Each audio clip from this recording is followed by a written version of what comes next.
Hello and welcome to Eustace Reviews. The first instance of medical/health related masks were around the 17th century during the Black Plague. Then they evolved for different purposes such as masks for miners and factory workers. Masks were a controversial topic in the operating rooms because of the same reasons that we hear today.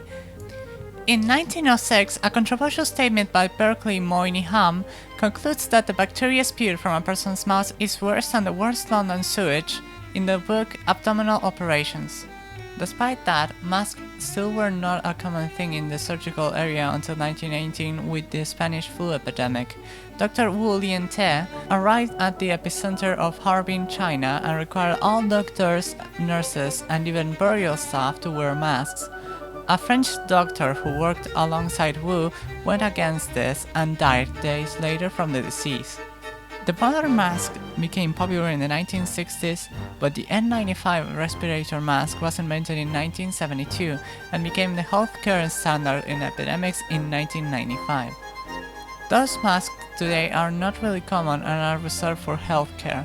Most people use some sort of cotton cloth mask, which is enough to avoid the spread of fluids, which is the easiest way to become in contact and spread viruses. History is a clear example that despite us not being able to interact directly for eternity, stupidity and stubbornness remains among us in the same shapes and forms. It's probably all fault of jellyfishes because they are technically immortal, so they can carry somehow our stubbornness along in time. But enough of history.